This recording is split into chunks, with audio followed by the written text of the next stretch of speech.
हमारे पास कई दिन से हमारे पास एक सूचना थी कि यहाँ पर जयपुर में कुछ कॉल सेंटर चल रहे हैं जो कि यूएस के सिटीजन्स के संग ठगी करते हैं।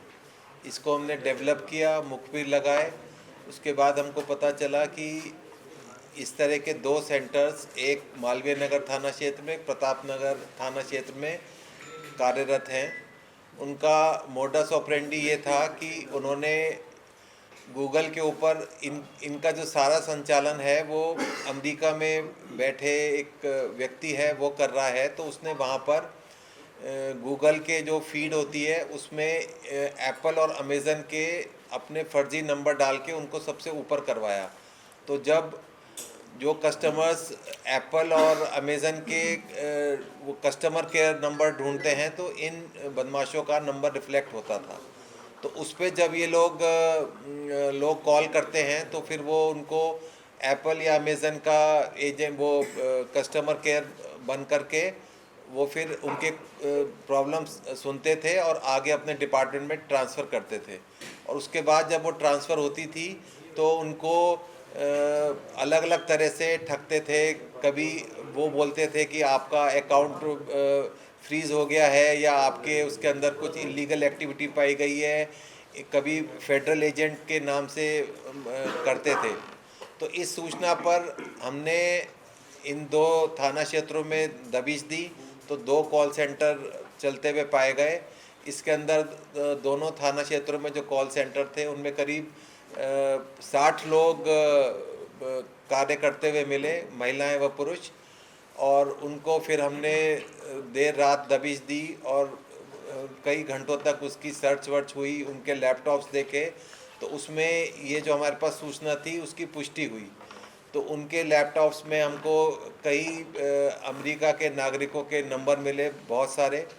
उनके बैंक अकाउंट डिटेल्स मिले, फेडरल एजेंसीज़ के बनाए हुए नकली कागजात मिले और अन्य कई डॉक्यूमेंट्स मिले। तो ये कार्रवाई करते हुए हमने इन लोगों को अरेस्ट किया है। तो इसके अंदर करीब 49 तो मेल हैं और 11 महिलाएं हैं जो कि भारत के डिफरेंट प्लेसेस से आए हुए थे, यहाँ पर रहते थे और ये सब ठगी करते थे। कुल 57 कंप्यूटर्स हमने जब्त किए हैं, 3 लैपटॉप जब्त किए हैं। और इनके जब हमने कंप्यूटर्स देखे तो बड़े सोफिस्टिकेटेड सॉफ्टवेयर जैसे कि आईबीन, विकी वगैरह यूज़ करते थे, जिनसे जो अमेरिका की एजेंसीज़ भी थी इनको पकड़ नहीं पा रही थी। और इसमें जो है वो वीपीएन वगैरह का इस्तेमाल करते थे, जैसा कि इस तरह के केसों में होता है। और हमारी जो है एफबीआई के अधिकारियों से भी बात हुई है और ये पूरा बहुत बड़ा रैकेट है। अभी इसके अंदर हम इनके 7 लोगों का पीसी भी ले रहे हैं जो कि मेन थे और फर्दर इसकी इन्वेस्टिगेशन करेंगे। और हमारे पास उसकी भी डिटेल आ गई हैं जो इंडिया में यहाँ पर ये सब रैकेट चला रहा था। तो ये मोटा मोटा कार्रवाई हुई है। इसमें हमने अपनी एक टीम बनाई थी जो राहुल प्रकाश जी के नेतृत्व में थी और अपने डीसीपी ईस्ट के नेतृत्व में थी। और इसके अंदर कार्रवाई के लिए अब आगे जो कार्रवाई करेंगे वो एसीपी मालवीय नगर आदित्य पूनिया जी वो करेंगे और इनके संग जो इनकी पूरी टीम थी। तो ये काफ़ी बड़ा रैकेट अनर्थ हुआ है जिसके अंदर काफ़ी बड़ी मात्रा में फ्रॉड हुआ है। एग्जैक्ट अमाउंट तो जब पूरे डॉक्यूमेंट्स वगैरह देखेंगे तभी पता चलेगा। ये है मोटी मोटी।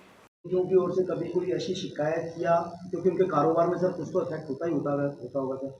नहीं, हमारे पास नहीं कोई शिकायत आई क्योंकि मुझे लगता है शिकायत इसलिए नहीं आई होगी क्योंकि ये पता ही नहीं ना कि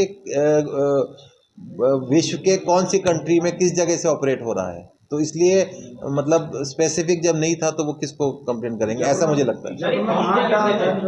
हाँ जी, ये जैसे इंडिया में साइबर क्रिमिनल्स करते हैं वही मोडस ऑपरेंडी है कि इसको डिजिटल अरेस्ट के नाम पे धमकाना या ये कहना कि आपका ये अकाउंट ब्लॉक हो गया है, आप दूसरा खोलो, या किसी का पेमेंट मान लीजिए रिफंड नहीं आया है, किसी ने कोई सामान वापस किया है, तो आप ये अकाउंट नंबर में ये ट्रांजैक्शन करो, जैसा यहाँ पर होता है सेम उसी तरीके से उन लोगों को अपनी बातों में ला करके उनको उनके संग ठगी करने का जो तरीका होता है लगभग उसी टाइप का तरीका था।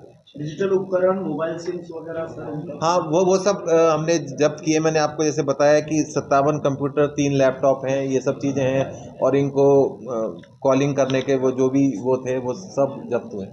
तो ये जो व्यक्ति अमेरिका वाला, ये 2 कंपनी के लिए ऑन रोल था या आउटसोर्स करता था या क्या करता था? नहीं, अभी जब हम जो यहाँ पर जो मेन है उससे जब हम पूछताछ करेंगे, उसके वेयर आउट पता चल गए हैं, तब वो डिटेल्स पता चलेंगी कि वो उनका क्या एक्चुअल में उनका वो था, उसके संग उसकी क्या लिंकेजेस थी अमेरिका वाले के संग। सर और भी कॉल सेंटर होने की उम्मीद है क्या? अब वो तो पूछताछ के बाद पता चलेगा, ऐसे और कितने हैं जयपुर में ही है या इंडिया के और कितने पार्ट में चल रहे हैं, वो तो जब विस्तृत पूछताछ होगी तभी पता चलेगा। यहाँ कौन लीड कर रहा था सर? मैंने आपने यहाँ पर नाम है उसका, उसको हमारे पास आगे हम आपको शेयर करेंगे, आज तो नहीं करेंगे पर 1-2 दिन में आपको करेंगे शेयर, है ना। सर, जैसा कि राजस्थान पुलिस के द्वारा बार बार बताया जा रहा है कि डिजिटल अरेस्ट नाम की कोई चीज़ नहीं है, तो इसके अवेयरनेस के लिए आप कुछ संदेश देना चाहेंगे? ये तो हम लगातार अवेयरनेस कर रहे हैं। इनफैक्ट पूरे भारत में ही अक्टूबर का महीना इसी काम के लिए था। भारत सरकार ने भी एक मुहिम चलाई थी I4C के जरिए, जिसके अंदर ये अवेयरनेस प्रोग्राम था, और हम भी करते रहते हैं। और राजस्थान में तो प्रत्येक प्रथम बुधवार को एक स्पेशल ड्राइव चलता है जहाँ पर हम स्कूल कॉलेजों में जाते हैं इस तरह की अवेयरनेस करने के लिए। साथ ही हम अपने सोशल मीडिया हैंडल से भी लोगों को बताते रहते हैं, अखबार में भी आपके ज़रिए बताते हैं, और समय समय पे ये इस तरह के अवेयरनेस प्रोग्राम हम चलाते हैं।